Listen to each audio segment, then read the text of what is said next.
During the past 3 years, many of the injured neurons have recovered. But most have been recruited by neighboring brain circuits, responsible for moving parts of Kent's body unaffected by the stroke. If Kent works hard enough, he can force his recovered neurons to resume their old job and send signals to his left arm once again. But first, he has to overcome a dependence on his right arm that's become deeply encoded in his brain. The person could use the arm if he really tried, but he just never tries. He doesn't try because he's learned not to try. It's a conditioned response. But it goes on week after week, month after month, and as time goes on, it becomes more and more powerful, and eventually it becomes overwhelmingly powerful. And so you've got to counter-condition this extremely strong tendency not to use the arm. I want you to see how many of these dominoes you can flip over in 30 seconds. The key is to not just pick them up and drop them, but to actually use your fingers and maneuver the domino. Okay. I know you have the ability. And that's what I'm here to do, to push you to do the right thing. Okay, let's go. You starting the timer? Yes. Ooh. Ooh. Try it again. That one was 2. That's okay. This last one you just did here, we don't want that. Better, ooh, that's great. Those fingers are working. Yeah. What makes Taub's therapy so effective and so exhausting is that these small, clumsy movements have to be endlessly repeated. Nice. Easy for you to say. Yeah. Over the next 2 weeks, Kent will flip hundreds of dominoes. Simply overcoming this non-use of the limb isn't enough. You have to repeat movements over and over and over again. That's the secret. Come on, fingers. Ow. That's all right. Keep going. You put grease on this one. Hundreds of Taub's patients have seen remarkable improvement. James Faust was a sales manager when a stroke paralyzed his right arm. I had no use of it whatsoever. It was just dangling. I even had thoughts of maybe talking to somebody about amputation because it was just in my way, really.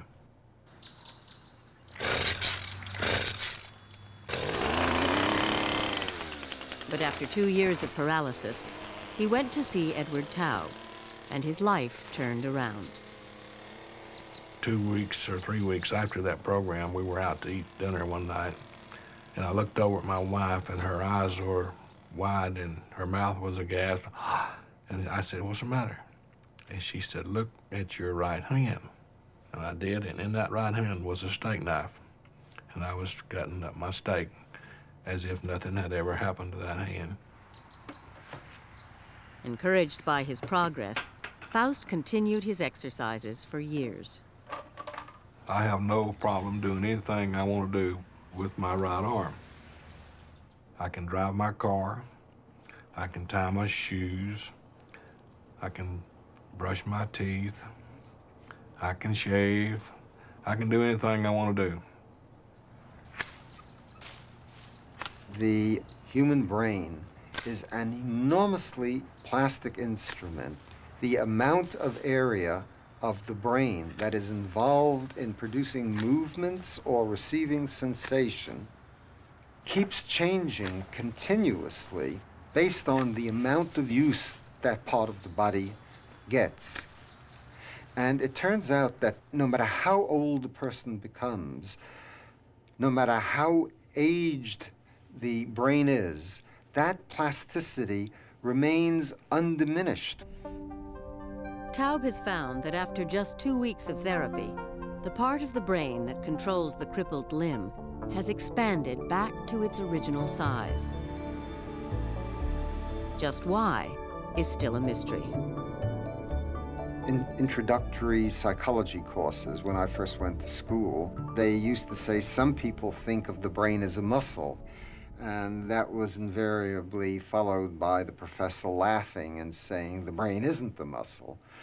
Well, the fact of the matter is that in the last 15 years, what we've begun to find is that, in a sense, the brain is like a muscle, and the more that you exercise it, the better it gets. Are those good French fries?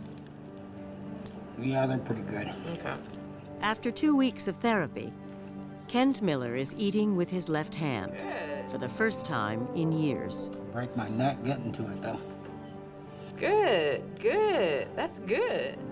Good bite.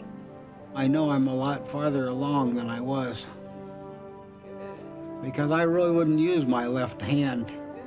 When your hand gets tired, stop, let it rest. It was so much easier to use the right, which worked normal. Finger open. And now it's almost natural for me to use it at times, the left side. How's that? That's a little bit better.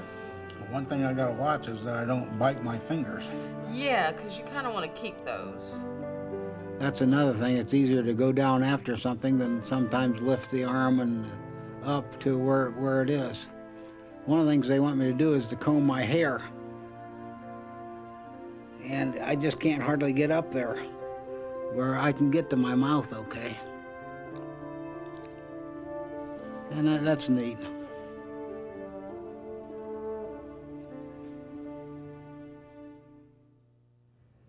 In this task, I'm going to say some words that are the names of objects and animals. Listen carefully, and when I finish, I want you to say them back to me in the order of their physical size, so from smallest to largest. Wastebasket, oven, river, slipper, lemon. Slipper, wastebasket, oven.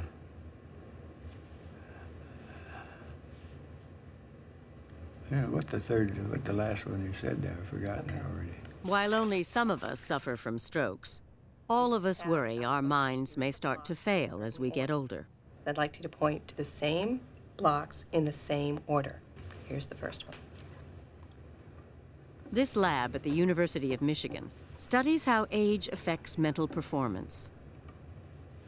Its director, psychologist Denise Park, is gathering evidence that presents a new view of brain aging. Aging begins in your 20s, as soon as you reach maturity. Our data show clearly, absolutely clearly, that as you age from 20 to 30, you're a little bit slower. You process information not quite as fast.